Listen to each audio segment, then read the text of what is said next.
सुरू केलं तर बरं होईल.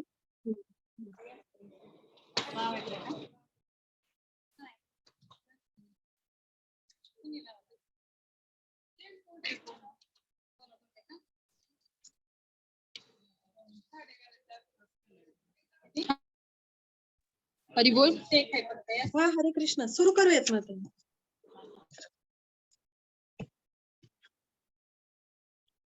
ओम अज्ञानतिमिरान्धस्य ज्ञानाञ्जनशलाकया चक्षुरुन्मीलितं येन तस्मै श्री गुरवे नमः.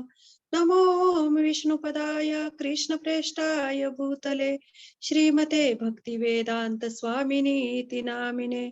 नमस्ते सरस्वती देवे गौरवाणी प्रचारिणे निर्विशेष शून्यवादी पाश्चात्य देशतारिणे. जय श्री कृष्ण चैतन्य प्रभु नित्यानंद श्री अद्वैत गदाधर श्रीवासादि गौर भक्त वृंद. हरे कृष्णा कृष्णा कृष्णा हरे हरे, हरे राम राम राम हरे हरे. हरे कृष्णा. सर्वांना दंडवत प्रणाम. सर्वांचे आजच्या गीतासारच्या आपल्या नेहमीच्या क्लासमध्ये स्वागत. आज आपण 30 आणि 31 हा श्लोक बघणार आहोत. काल 29व्या श्लोकावर श्री तुलसी माताजींची अतिशय सुंदर लेक्चर तुम्ही सगळ्यांनी ऐकले असेलच. खूप छान अष्टांग योगावर सांगितले, त्याचबरोबर भक्ती मार्गही त्याच्यापेक्षा कसा श्रेष्ठ आहे हे खूप छान पद्धतीने. काही संत वाणी त्याच्यामध्ये आपण बघू शकतो की बहिणाबाई चौधरींच्या वेगवेगळ्या ओव्या गाऊन माताजींनी खूप सुंदर असं कालचा क्लास दिलेला आहे. तर आजच्या श्लोकामध्ये आपण आज बघूयात. काल अष्टांग योगावर बघितलं, आज आपण 30 आणि 31 असे 2 श्लोक आहेत. तर 30वा श्लोक आहे 188 पान नंबर. जर तुमच्याकडे श्रीमद भगवद्गीता असेल तर तुम्ही बघू शकता. सर्वपेते यज्ञविदो यज्ञक्षपती कल्मषा यज्ञशिष्टामृतभुजो यान्ति ब्रह्म सनातनम.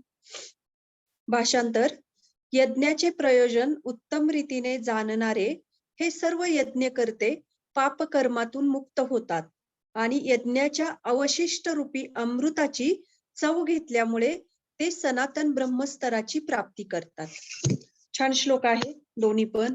या श्लोकामध्ये भगवंतांनी काय सांगितलेलं आहे? 3 गोष्टी या श्लोकामध्ये सांगितलेल्या आहेत. यामध्ये भगवंत काय म्हणत आहेत की जो यज्ञ करतो तो काय प्राप्त होतो? पापकर्मातून मुक्त होतो.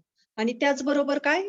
अवशिष्ट रूपी अमृताची चव घेतल्यामुळे. म्हणजे थोडक्यात आपण बघू शकतो की भक्ती मार्गामध्ये अमृताची चव म्हणजे थोडक्यात काय की भगवंतांना अर्पण केलेली कुठली गोष्ट असते, जो महाप्रसाद किंवा जो भगवंतांना भोग लावलेला प्रसाद आपल्याकडे येतो, तर तो एक आहे की यज्ञाचा अवशिष्ट रूपी अमृताची चव.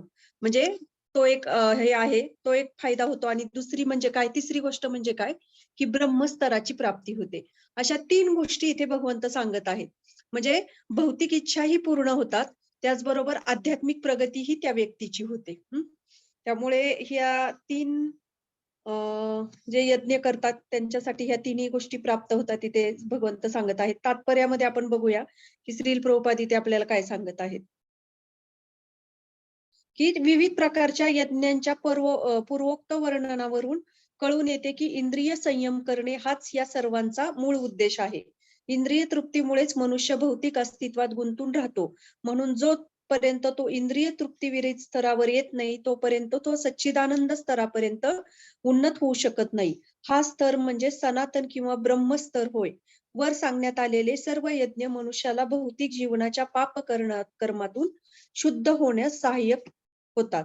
जीवनातील या प्रगतीमुळे मनुष्य जीवनात ऐश्वर्यवान आणि आनंदी होतो. इतकेच नव्हे तर अंतसमयी निर्विशेष ब्रह्मज्योतीमध्ये विलीन होऊन किंवा भगवान श्रीकृष्णांचे सानिध्य प्राप्त करून तो शाश्वत भगवत धामात प्रवेश करतो. तर इथे प्रभुपाद काय सांगत आहेत की सगळ्यात महत्वाची गोष्ट म्हणजे आपण पूर्वी बघितलं की कसं वेगवेगळ्या मार्गाने यज्ञ केला जातो. त्याच्यामध्ये द्रव्य यज्ञ असेल, वेदाध्ययनामध्ये आपण बघितलं, ज्ञान यज्ञ असेल किंवा योग यज्ञ असेल, हे वेगवेगळे यज्ञाची आहुती यज्ञ कर्म आहेत. तर त्याच्यामध्ये ह्या सगळ्यांचा उद्देश काय आहे की या सगळ्यांचा उद्देश जो आहे तो इंद्रिय संयम करणे, म्हणजे काय? आपल्या इंद्रियांवर नियंत्रण प्राप्त करणे. तर ह्या सगळ्या गोष्टींचा मूळ उद्देश आहे. कारण त्यामुळेच आपण ह्या भौतिक जगामध्ये अडकून राहतो. आणि जोपर्यंत आपण इंद्रिय तृप्तीविरहित म्हणजे भगवंत प्रित्यर्थ कार्य करत नाही, तोपर्यंत आपण त्या सच्चिदानंद स्तरावर श्रील प्रभुपाद सांगत आहेत की येत नाही. म्हणजे सच्चिदानंद स्तर म्हणजे काय की सनातन किंवा ब्रह्मस्तर होय. आणि सगळ्यात महत्वाचं म्हणजे काय की हे यज्ञ मनुष्याला जीवनाच्या पाप कर्मातून शुद्ध होण्यास सहाय्यक ठरतात. म्हणजे असं नाही की मी सांगितलेलं प्रत्येक श्लोकाचा अर्थ की ते भक्ती कुठे दिलेली नाहीये, फक्त आपण हळूहळू त्या स्तरावर माक्रमण होतो. तर हे आपल्याला काय करतात, शुद्ध होण्याची मदत करतात. आणि याच्यामुळे काय सांगितलेलं आहे प्रभुपादांनी की आपण ऐश्वर्यवान आणि आनंदी तर होतोच, परंतु अंतमयी आपण ज्याच्या त्याच्या स्तरानुसार ब्रह्मज्योतीमध्ये विलीन होतो किंवा त्याच्याही पुढे त्यांनी जर प्रगती केली असेल भगवंत प्राप्तीपर्यंत, तर त्याला शाश्वत भगवत धामात प्रवेश मिळतो. तर आता कुठलाही यज्ञ बघा की आपल्याला 4 आपले हे आहेत, धर्म, अर्थ, काम आणि मोक्ष. आणि धर्म, अर्थ हे 4 एक स्तंभ म्हणू शकतो आपण. आणि ह्या जेव्हा हे स्टेप बाय स्टेप आपण त्यापर्यंत पोहोचतो, मोक्षापर्यंत, धर्म पालन करण्यापासून हळूहळू आपण मोक्ष प्राप्तीपर्यंत कसं पोहोचतो, तर हे आपल्याला वेदांनी दिलेलं आहे. तर धर्म म्हणजे काय की कसं की जेव्हा आपण धर्माचं पालन करतो तेव्हा काय प्राप्त होतं त्या व्यक्तीला, तर त्या व्यक्तीला आर्थिक प्राप्ती होते, अर्थप्राप्ती होते. आणि अर्थप्राप्तीतून काय त्याचे की काम म्हणजे त्याच्या जे काही इच्छा आहेत, त्या इच्छा त्याच्या पूर्ण होतात. आणि मग त्याच्यातून त्या इच्छा पूर्ण झाल्यानंतर हळूहळू तो मोक्षाच्या स्तराकडे मार्गक्रमण करतो. परंतु आता खरं पाहिलं गेलं तर हे ज्या गोष्टी दिलेल्या आहेत, ज्या आतापर्यंत ऐकलेलं आहे आपण, तर हे म्हणजे हा खरा शाश्वत धर्म आहे का? तर हे आपल्याला मदत करण्यासाठी आहे. खरा तर हा शुद्ध धर्म नाहीये. कारण याच्यामध्ये प्रत्येक ठिकाणी आपल्याला काहीतरी प्राप्तीची इच्छा आपण धरलेली आहे. तर शुद्ध धर्म म्हणजे काय की जेव्हा आपण श्रीमद भागवतम मध्ये सांगितलेलं आहे की जेव्हा आपण फक्त विष्णूंची आराधना किंवा भगवान श्रीकृष्णांची आराधना ही आराधना कुठल्याही हेतू व्यतिरिक्त म्हणजे भगवंतांना संतुष्ट करण्यासाठी जेव्हा आपण करतो, तेव्हा तो खरा शुद्ध धर्म होय. आणि जेव्हा आपण आपल्या इंद्रियांसाठी किंवा आपल्यासाठी सुख प्राप्ती करण्यासाठी जेव्हा ते यज्ञ करतो किंवा ती आहुती देतो, तेव्हा सगळ्यात अगोदर काय असतं की आपली इंद्रिय तृप्ती असते. आपली इंद्रिय तृप्ती जसं धर्माचं पालन केल्यावर अर्थप्राप्ती होते, मग काम, आपल्या इच्छा पूर्ण होतात. आणि नंतर आपल्याला हळूहळू इच्छा पूर्ण झाल्यावर इंद्रिय थोडे स्थिर झाले, आपण मोक्षाकडे मार्गक्रमण करतो. पण ऍक्च्युली इंद्रिय स्थिर होणं हे भक्ती मार्गाशिवाय शक्य नाही पूर्ण. म्हणून हे खूप महत्वाचं आहे की भगवान विष्णूंची किंवा भगवान श्रीकृष्णांची आराधना करणे, त्यांची भक्ती करणे हा खरा शुद्ध धर्म होय. आणि ह्याच्याशिवाय आपल्याला भगवंतांची अहैतुकी कृपा आपल्याला मिळणार नाही. आणि जोपर्यंत ही कृपा प्राप्त होत नाही तोपर्यंत भगवत धामामध्येही प्रवेश मिळणार नाही. पण त्याच्या अगोदर स्टेप बाय स्टेप आपण हळूहळू वरतीपर्यंत जाऊ शकतो. पण त्याच्यामध्ये भरपूर वेळ जातो, त्याच्यामध्ये भरपूर कालखंड जातो. आणि या सर्वांमध्ये जर भगवंतांची कृपा असेल आणि महत्वाचं म्हणजे भगवंतांच्या भक्तांची जर कृपा झाली तर ती गाडी म्हणजे ते लिफ्ट आहे. लिफ्ट नाही तर मग आपण जिन्याने हळूहळू जातो. त्याच्यात पण आपण सांगू शकत नाही की आपल्याला प्रत्येक ठिकाणी आपण ह्या गोष्टी प्रत्येक जन्मामध्ये पालन करूच असे नाही, कुठेतरी आपण भरकटले पण जाऊ शकतो. म्हणून या श्लोकामध्ये सांगितलेलं आहे काही यज्ञाचं प्रयोजन जे करणारे जे आहेत, तर त्यांना ह्या 3 गोष्टींची प्राप्ती या श्लोकामध्ये होते. आता 31व्या श्लोकामध्ये आपण बघूया की भगवंत काय सांगत आहेत. नायं लोकस्य यज्ञस्य कुतोन्य कुरु सत्तम. हे कुरुश्रेष्ठा, यज्ञ केल्याविना मनुष्य या लोकामध्ये किंवा या जीवनामध्ये कधीच सुख प्राप्ती करू शकत नाही. तर पुढील जीवनाबद्दल काय सांगावे? तर खूप छान श्लोक आहे. आणि प्रभुपादांनी तात्पर्य तर इतकं सुंदर दिलेलं आहे यातील तात्पर्य की कुठलंही जीवन, तात्पर्यामध्ये श्रील प्रभुपाद काय सांगत आहे की मनुष्य कोणत्याही प्रकारच्या भौतिक जीवनामध्ये असला तरी निश्चितपणे त्याला आपल्या वास्तविक स्वरूपाचे अज्ञान असते. तरी ते काय लिहिलेलं आहे की भौतिक जीवनामध्ये आणि कुठल्याही स्वरूपामध्ये असला तरी, म्हणजे थोडक्यात काय की आपण कुठल्याही देहामध्ये असू देत, म्हणजे कुठलाही तुम्ही बघा, मनुष्य प्राणी बघा, किंवा प्राणी जे आहेत सगळे, या सगळ्याचे बघितले की कुत्री, मांजरी, मनुष्य, हे जे सगळ्या योनी मार्गातली जे जीव आहेत, तर हे कुठल्या ह्याच्यावर आधार म्हणजे त्यांचं जे आहे आहार, निद्रा, भय आणि मैथून, ह्या कुठल्याही योनीमध्ये आपल्याला दिसतील. अगदी मनुष्यामध्येही आहेत, प्राण्यांमध्येही आहेत.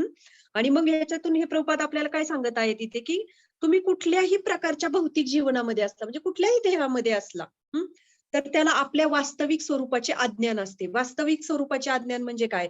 की हे या 4 गोष्टी आहेत. या कुठून आलेल्या आहेत? आपण कुठून आलेलो आहोत? आपण कोण आहोत? तर या गोष्टीचं अज्ञान त्या व्यक्तीला, त्या जीवाला असतं. आणि अज्ञान म्हणजे काय? की जेव्हा जोपर्यंत ती इंद्रिय संतुष्ट करत राहणे, तोपर्यंत हे अज्ञान आपल्याला राहणार आहे. मग इंद्रिय संतुष्टी जोपर्यंत आपल्या मनामध्ये आहे किंवा आपण ती करण्याचा प्रयत्न करतोय, तोपर्यंत आपण भगवंतापासून दूर आहोत किंवा या मार्गापासून दूर आहोत.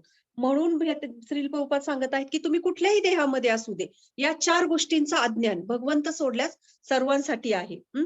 मग आता याच्यात आपण बघूया की प्रभुपाद पुढे काय सांगत आहेत की दुसऱ्या शब्दात सांगायचे तर भौतिक जगातील अस्तित्व म्हणजे आपल्या पापमय जीवनाच्या कर्मफलांचा परिणाम आहे.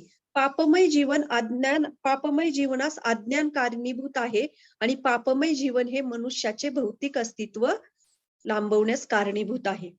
आणि या जंजाळातून बाहेर पडण्यासाठी मनुष्य जीवन हा एकमेव सुटकेचा मार्ग आहे. म्हणजे याच्यामध्ये काय सांगितलंय की पापमय जीवन आपलं पापमय जीवन जे आहे तर ते कशाचं? आपल्या कर्मफलांचा परिणाम आहे. आपण जे काही कर्म करत आहोत किंवा पूर्वजन्मी काही केलेलं आहे त्याचं फळ आपल्याला मिळतं. आणि ह्याच्यातलं अजून एक कारण तिथे सांगत आहे की ह्या सगळ्या गोष्टींचं अज्ञान, की जे आपण बघितलं की हे अज्ञान आहे. या 4 गोष्टींच आपल्याला आपल्या जीवनामध्ये आहार, निद्रा, भय, मैथून ह्या 4 गोष्टी निरंतर आपण कित्येक हजारो जन्मांपासून करत आलो आहोत.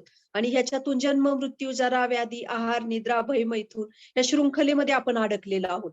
म्हणून ते सांगितलेले आहे की जोपर्यंत हे पापमय जीवन हे जे आहे अज्ञान आहे आणि जोपर्यंत हे अज्ञान आहे तोपर्यंत हे पापमय जीवन मनुष्याचे भौतिक अस्तित्व म्हणजे काय? जन्म मृत्यूंच्या फेऱ्यामध्ये अडकत आपण राहणार आहोत. आणि जोपर्यंत हे कधीपर्यंत राहतं की जोपर्यंत आपण शारीरिक स्तरावर आहोत, म्हणजे जोपर्यंत आपल्याला आत्म्याचं ज्ञान होत नाही किंवा ह्या भक्ती मार्गामध्ये ऍक्च्युली भक्ती काय आहे हे आपल्याला समजत नाही, त्या स्तरावर आपण येत नाही, तोपर्यंत आपण ह्या गोष्टी करत राहतो. आणि ज्या क्षणाला आपल्याला आत्म्याचं ज्ञान प्राप्त होतं, आत्म्याच्या स्तरावर आपण येतो, तेव्हा आपोआपच ह्या गोष्टी आपल्या जीवनातून निघून जातात आणि भक्तिमय जीवनामध्ये आपण प्रवेश करतो.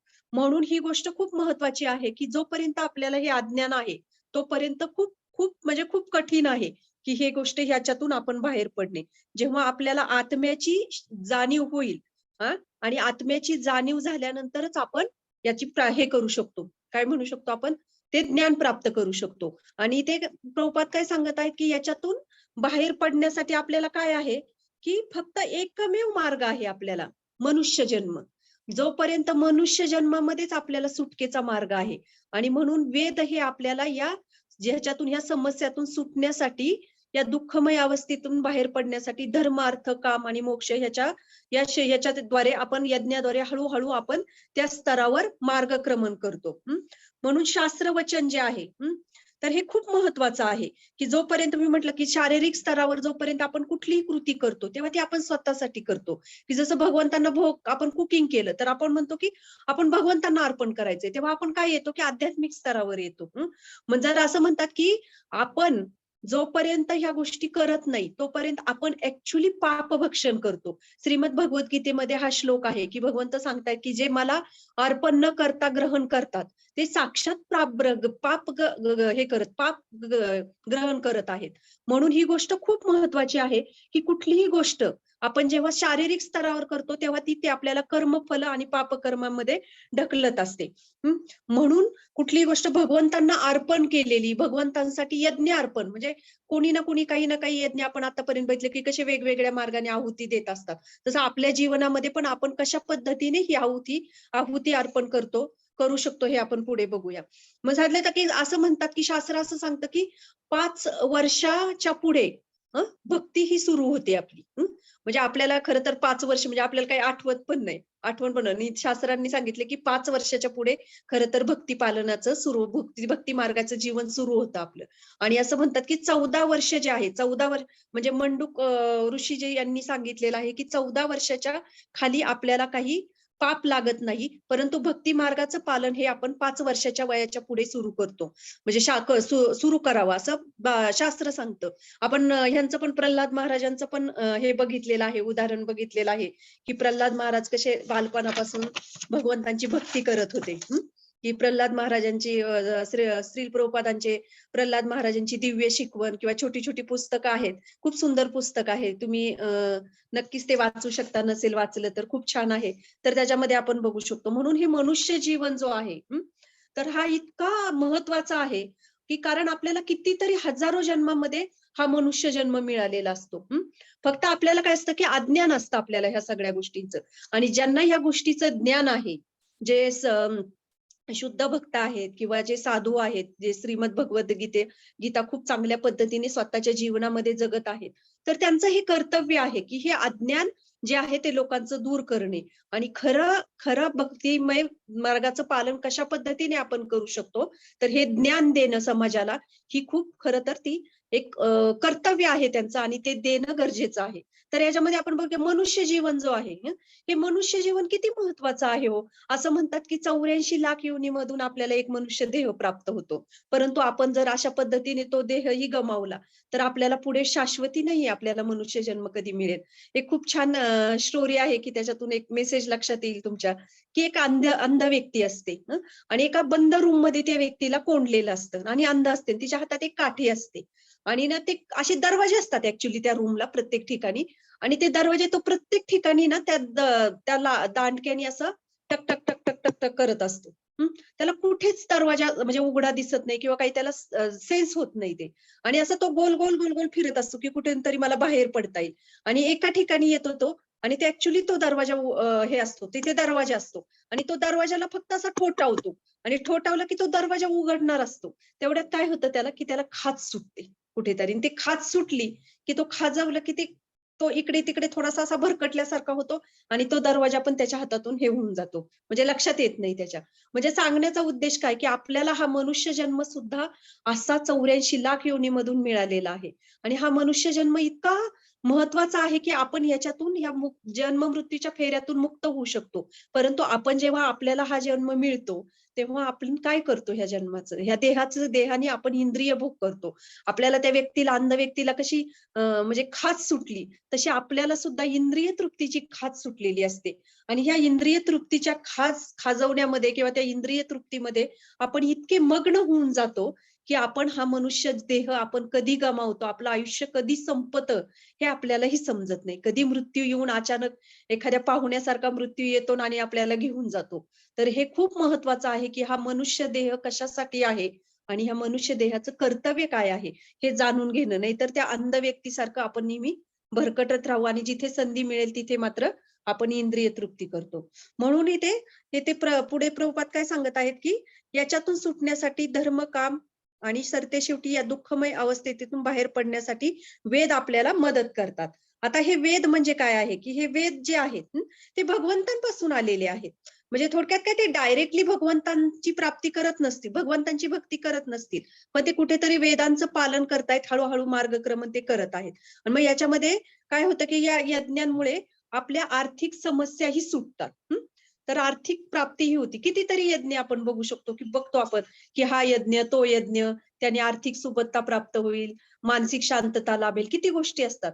मग हे जे यज्ञ आहेत, तर ह्या यज्ञातून काय होतात, आपल्या आर्थिक समस्या तर सुटतातच, परंतु आपल्याला आत्मसाक्षात्कारही प्राप्त होतो. तर मग जर आत्मसाक्षात्कार प्राप्त होतो, तर ज्याला आत्मसाक्षात्कार प्राप्त होतो, त्याला आपोआपच ह्या गोष्टी मिळणार आहेत. त्याला वेगळी गोष्ट करायची, वेगळ्या पद्धतीने करण्याची गरज नाहीये. जेव्हा भगवंतांच्या प्राप्तीसाठी किंवा भगवंतांसाठी कुठलीही गोष्ट केली जाते, तेव्हा आपोआप त्याला बाकीच्या गोष्टींचंही प्राप्ती होत असते. की म्हणतात, की भगवंत हे लक्ष्मीपती आहेत. लक्ष्मीचे पती आहेत. जिथे लक्ष्मी म्हणजे जिथे पत्नी एक पतिव्रता स्त्री कशी असते, की जिथे तिचा पती तिथे ती पत्नी जाते. तशी लक्ष्मी ही एक पतिव्रता आहे. जिथे तिचे पती आहेत तिथे ती जाते. म्हणून विष्णूच्या मागे आपोआप लक्ष्मी ही येतच असते. म्हणून प्रत्येक यज्ञ हा भगवान श्रीकृष्णांना, विष्णूंना संतुष्ट करण्यासाठी आहे. आणि जेव्हा आपण त्यांच्या संतुष्टीसाठी करतो, तेव्हा आपोआप आपल्याला ह्या आर्थिक गोष्टींचाही लाभ होणार आहे. परंतु जेव्हा आपण हे बिना यज्ञ न करता, म्हणजे यज्ञ न करता, कुठल्याही गोष्टीचं पालन न करता आपण काही गोष्टी करतो, तर त्याच्यातून काय होतं, की आपली हृदय शुद्धी होत नाही. हृदय शुद्धी न झाल्यामुळे काय होतं, की मग आपण पापकर्म करतो ह्याच्यावर, त्या गोष्टींमुळे मिळालेल्या. त्याचं फळ जे मिळतं, त्याचा चुकीच्या मार्गाने आपण वापर करू शकतो. म्हणून भगवंतांप्रित्यर्थ आपण कुठलीही गोष्ट केली, तरी आपल्याला भौतिक गोष्टीही आपोआप आपल्याला प्राप्त होणारच आहेत.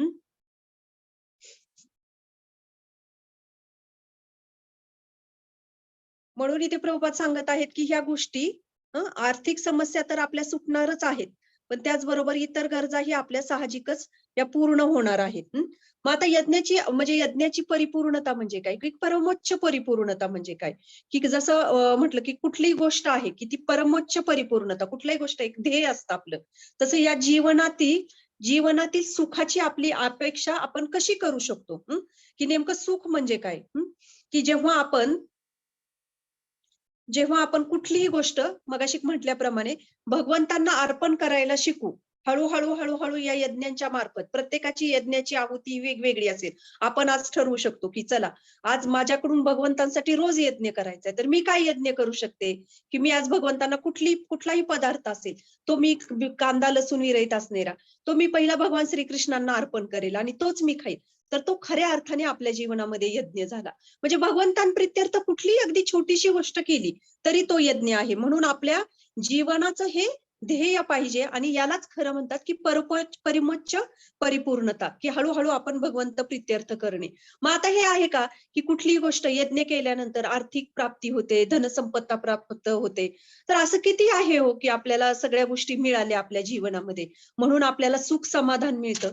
आपल्याला सुख मिळतं पण समाधान नाही मिळू शकत. सुख आणि समाधान यामध्ये फरक आहे, की आपण बघू शकतो की आपल्याला कुठली गोष्ट, आता तर आपण प्रत्येक जण पैशाच्या मागे धावतोय, त्याच्यामध्ये आपण आपलं आरोग्य, आपलं कुटुंब, आपले नातेसंबंध, आपलं आध्यात्मिक जीवन, आपली संस्कृती, हे सगळं आपण ह्याच्या पणाला लावलेलं आहे या गोष्टींसाठी. मग आता तुम्ही बघा की अमेरिकेसारख्या देशामध्ये, की तिथे तो सगळ्यात असं म्हणतात की संपन्न देश आहे, तिथे आर्थिक सुबत्ता इतकी आहे, परंतु आर्थिक सुबत्ता आहे पण त्याच्यापेक्षाही जास्त तिथे मानसिक जो स्ट्रेस आहे, तिथे स्ट्रेस आहे, मानसिक ताणतणाव आहे तिथल्या लोकांमध्ये, ते भरपूर आहेत.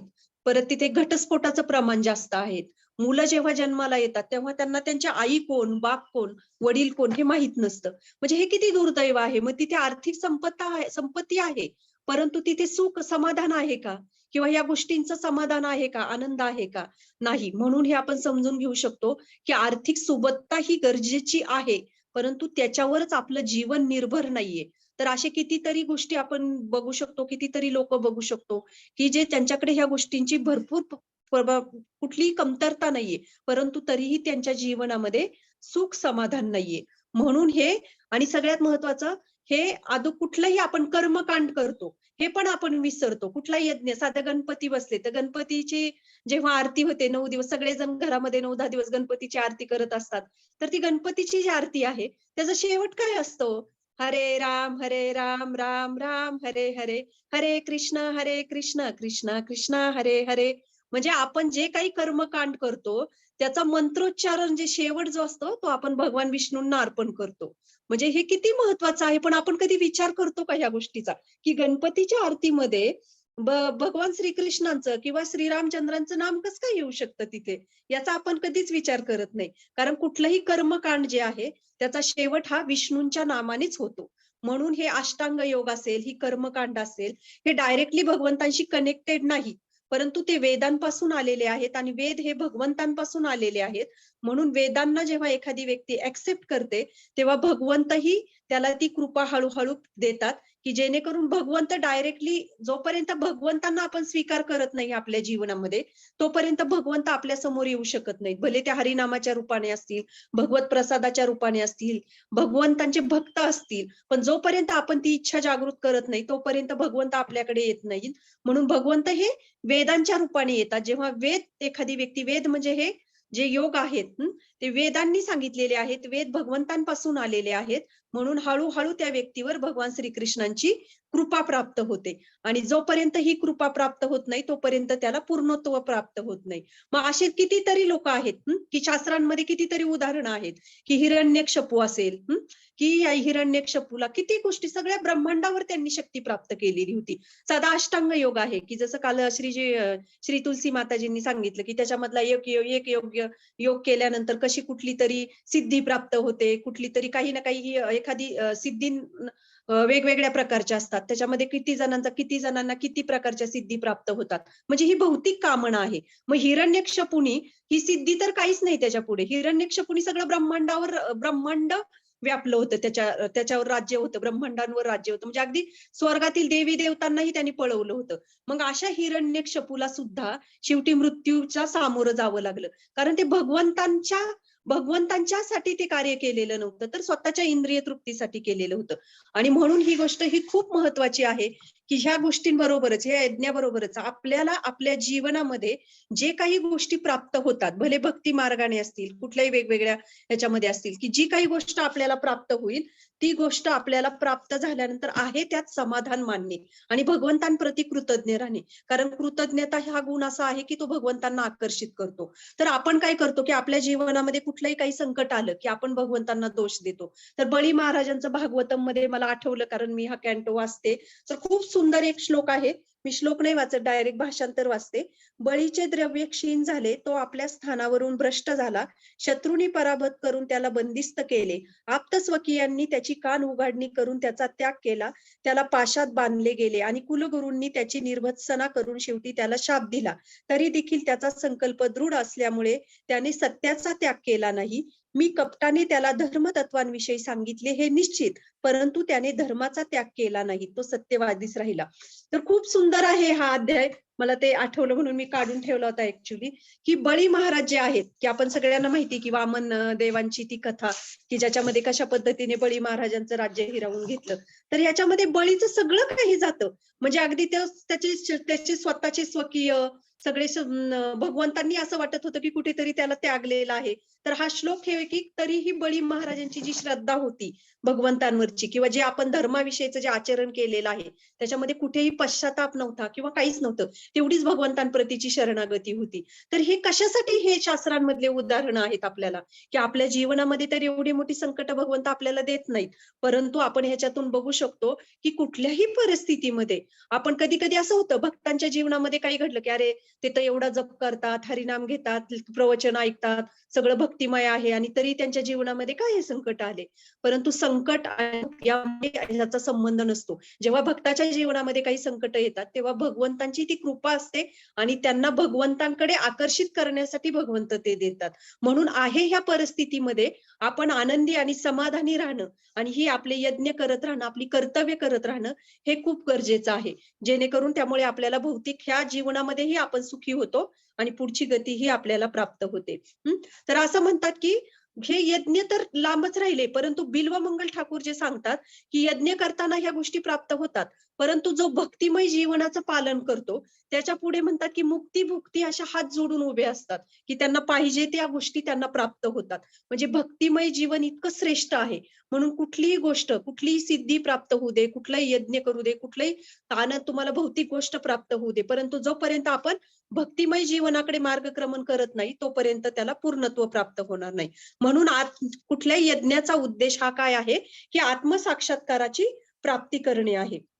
आत्मसाक्षात्काराची प्राप्ती म्हणून मगाशी म्हटल्याप्रमाणे, की दोन गोष्टी प्राप्त होतात त्याला, की एक अनुसंगिक फल आणि एक ब्रह्मप्राप्ती. म्हणजे अनुसंगिक म्हणजे काय, भोग ऐश्वर्य त्याला प्राप्त होतं आणि ब्रह्मप्राप्तीची भगवंतांची प्राप्ती होते. आता कधी कधी असं होतं, की आपण भगवंतांप्रित्यर्थ काही कार्य करतो. जसं आता एखादा दूधवाला, आपल्याकडे रोज दूधवाला येतो, कधी कधी 1 लिटर आपण दूध घेत असेल, तर थोडंसं तर 100-1 ग्रॅम, 100-200 ग्रॅम दूध जास्त येतं आपल्याला. कधी कुठलीही गोष्ट, भाजी घेतली, वजन केलं, तर त्याच्यात थोडंसं 100 ग्रॅम जास्त येतं.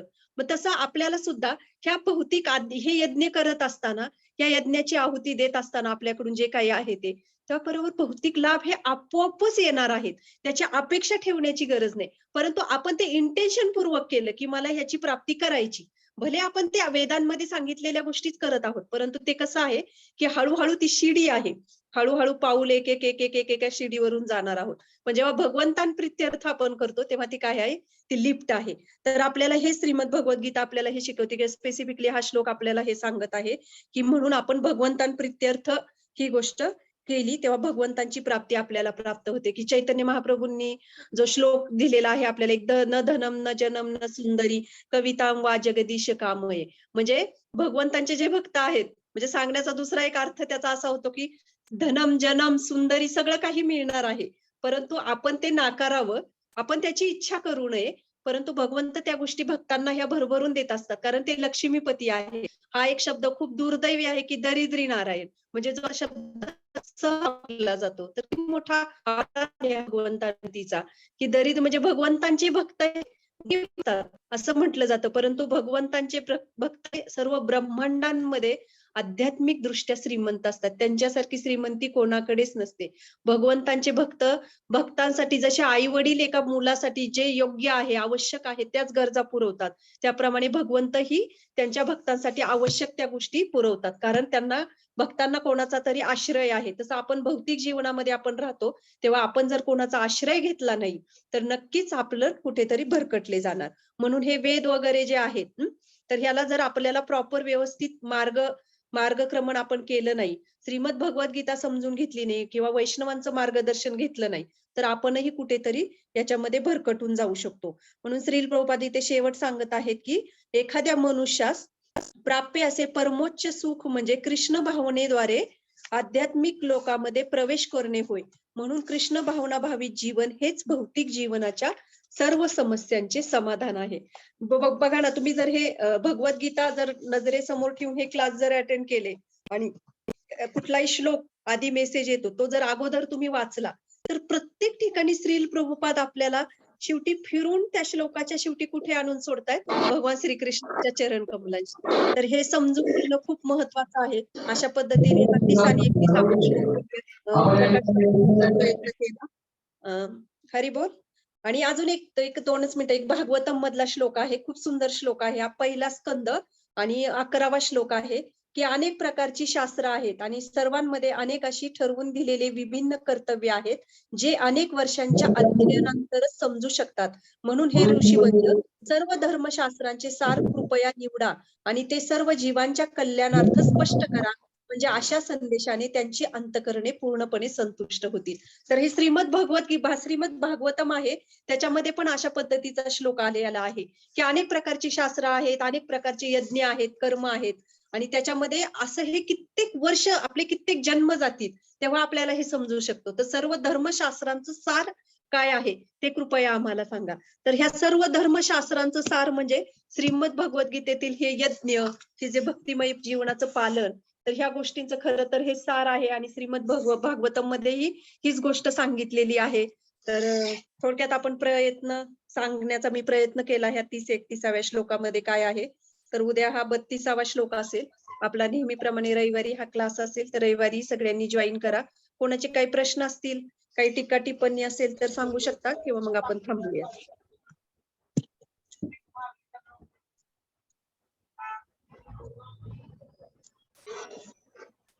हॅलो माताजी, खूपच छान लेक्चर झालं. खूपच छान. थँक्यू. थांबूयात का मग माताजी, काही प्रश्न नसेल तर?